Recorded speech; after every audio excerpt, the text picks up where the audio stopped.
When I was just 16 years old, something very strange happened to me. I got really sick with a disease that not many people get. It's called pheochromocytoma, which is a big word for a small lump that grows inside your body where it shouldn't be.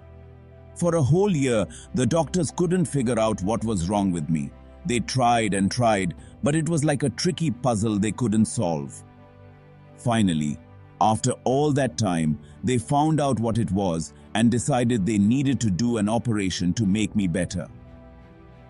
On the day of the operation, the doctors gave me some special medicine to make me fall asleep. But something amazing happened.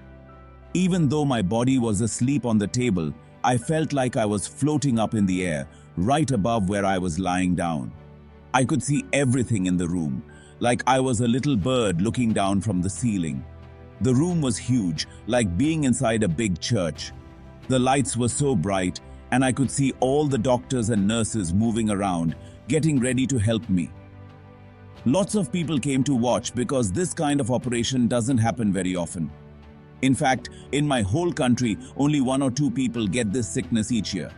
And sadly, most of them don't even find out what's wrong before it's too late. So I felt very lucky that the doctors had figured it out for me. While I was floating up there, watching everything, I felt very calm and peaceful. It was like all my worries had just floated away with me. I could see my body down below, and I knew it was me, but it also felt like it wasn't really me at all. It was more like a costume I had been wearing, and now I had taken it off for a little while. I could feel what everyone in the room was feeling. Some were excited, some were nervous, and some were a little scared. The main doctor was an older man, 67 years old, who had done this kind of operation a long time ago when he was younger. He was going to teach the other doctors how to do it. Just before they started, everyone got very quiet. You could feel how tense and nervous they all were. Then, the main doctor made the first cut. They had to turn my body on its side and tie it up so they could reach the right spot. I watched as they cut deeper and deeper until they could see the small part inside me where the lump was growing. Everyone held their breath, wondering what would happen next. The doctor looked at it for a long time before he touched it, because he wasn't sure what would happen when he did. It was like watching a very intense and important game, where everyone was waiting to see what would happen next. And there I was, floating above it all, feeling strangely calm as I watched them try to make me better. The doctors thought the little bump they saw was the whole problem, but they were in for a big surprise. It turned out that the entire inside of that small body part had turned into something it shouldn't be. It was like an apple that looked fine on the outside, but was all mushy inside. The main doctor, who everyone called the professor, finally decided it was time to cut. Everyone in the room held their breath, feeling super nervous. It was like that moment just before you jump into a cold swimming pool. You know it's going to be a shock. As soon as the doctor's sharp tool touched the spot, everything went crazy. It was like time slowed down, like in a slow-motion movie. So many things happened at once, it was hard to keep track. Everyone in the room got really scared, like they had seen a ghost. The machine that goes beep beep to show my heart was working started making a really loud noise. All the doctors and nurses started moving super fast, like they were in a race. They were passing things to each other and trying to fix what was happening. While all this was going on, I felt like something was pulling me backwards towards the bright lights above. It was like a giant vacuum cleaner was trying to suck me up. I tried to stay where I was, but it was too strong. Then whoosh, everything sped up again, like someone had pressed the fast forward button on a video. Everyone down below was yelling and running around. It was total chaos. Before I knew what was happening, I was zooming through a dark tunnel. It was like being on the fastest, darkest roller coaster ever. I could see little flashes of light, and way up ahead, there was a tiny yellow dot getting bigger and bigger.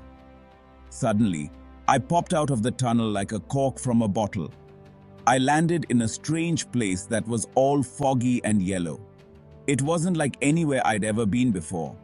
There was no up or down, and I couldn't see any floor, but I wasn't falling. Then right in front of me, 5 glowing yellow people appeared. One of them seemed to be the boss, and I thought it was a lady. I tried to see her face, but it was like trying to look at the sun. The harder I looked, the less I could see. But when I stopped trying so hard, I could kind of feel what she looked like. These glowing people were super friendly, and we could talk to each other just by thinking. They took me to a weird spot in the middle of all that yellow fog. There were 3 perfect round balls making a triangle shape, and in the middle was an even bigger ball. It was the strangest thing I'd ever seen. I was curious about the strange balls, so I asked what they were. Nobody answered with words, but I felt something change. At first I couldn't tell what was different, but then I noticed the yellow fog getting darker and darker. It felt like I was moving, even though I couldn't see anything moving. The yellow turned into dark blue, then black, and suddenly I could see stars everywhere. It was so big and beautiful, like the biggest, prettiest night sky you've ever seen. I had a feeling that if I turned around, I would see Earth. So I did, and wow, it was amazing. Earth looked so pretty and so close. It felt alive, like it was a giant living creature floating in space. As I looked at it, I noticed hundreds of little things spinning around it. There were 2 types. Some were ugly and weird looking, made of lots of pieces stuck together. The others were shiny and beautiful, and had living things inside them. Near me was a big machine with really tall people inside, about as tall as a door. They were watching me. I asked them who they were, and they said, "We're your friends." When I asked what they were doing, they didn't say anything. Instead, they pointed at Earth. I looked where they were pointing and saw a bright blue light like a laser traveling through space. It was weird because I could see where it started and ended, like a train. The blue light went right through Earth and kept going. Then Earth started glowing with a beautiful blue light all around it. I felt like something really good and important had just happened. Earth seemed to come alive, like a beehive that someone had just woken up. I could feel how happy and excited everyone on Earth was. Suddenly, I felt like Earth was pulling me back. I only had time to wave goodbye to the tall beings, and they smiled back at me. Then I was flying towards Earth really fast. It was a bit strange but also exciting. In a blink, I was back in the yellow fog. It was hard to tell where things were or how much time had passed. The group of glowing people were standing to the side, and I saw 2 boys, one about 7 and one about 14, coming to meet me. The boys took me to another weird place. It looked like a tiny model of the real world, but when we went inside, everything became big and real. We were in a place with hills and a big lake. It was early fall. We sat by the lake and watched as the seasons changed. The leaves turned yellow and fell off the trees. It rained and got foggy. This went on for what felt like a long time. Then the rain stopped and it started to snow. It was like watching a whole year go by in just a few minutes. The lake turned to ice and snow fell for a very, very long time. It was like the longest, coldest winter ever. Everything stayed frozen for years and years. Finally, little streams of water started to run, and the lake made loud cracking noises as the ice melted. I had never heard anything like it before. It was so strange and amazing. Spring came, and everything turned green and flowery. Then a hot summer arrived, with lots of bugs flying around. Before I knew it, it was early fall again. I still didn't really understand why the seasons kept changing like that. The boys pointed to the other side of the lake, where a tall man was walking under a hill. He looked like a giant to me, even though he was a little bent over. He was about as tall as a grown-up, maybe 40 or 45 years old. He was leading a horse pulling a cart, coming back from a long trip to another city where he had gone to sell things. He walked slowly, looking sad and thinking hard about something. As it got dark, it was like I could suddenly see the world through his eyes.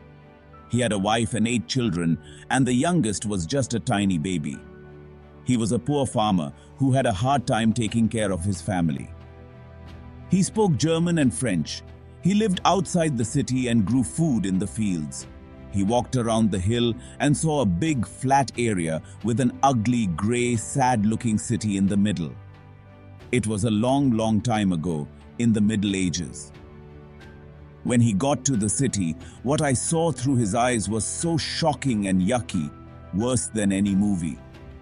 The streets were super narrow and covered in mud and poop. A scary old woman with no teeth tried to sell him something gross. At one of the crossings, there were dirty kids with no pants staring at him like they were confused. He pushed through the crowd until he got to the middle of the city. In the square, all the people were gathered behind soldiers wearing funny metal clothes and carrying swords. The tallest people were only a little taller than me. In the center, there were 4 tall wooden things with ropes. Some people had the ropes around their necks. The man saw that his own 14-year-old son, one of the boys who had been with me earlier, was standing there with a rope around his neck. At that moment, the people with the ropes were lifted up and died. The man let go of his horse's reins and ran towards his son, yelling. One of the soldiers stopped him and hurt him badly. The man fell down and died. I was watching all this happen, but nobody could see me. When the crowd saw what had happened, they went crazy. They pushed past the soldiers, and a terrible fight started. It was the scariest, saddest thing I had ever seen. In the crowd was the wife of the man who had died, and the mother of the boy who had been hanged. She was with another one of her children, a little boy who was 7 but looked more like he was 3 or 4. The crowd pulled the little boy away from his mother. One of the soldiers in the funny metal clothes saw him and, for no reason at all, took out his sword and cut off the poor boy's head. This was the other boy who had been with me earlier. Suddenly, I was back at the lake. I was so upset and confused by what I had just seen. Even though I didn't have a real body, I felt like I was crying and shaking. It took the boys a long time to calm me down. When I finally felt better, they took me out of that weird model world and back into the yellow fog. The glowing people were there, waiting for me. All of a sudden, it got really dark, like someone had turned off a light. I got scared, but I got even more scared when I saw that the glowing people were afraid too. I started yelling, "What's happening? What's going on?"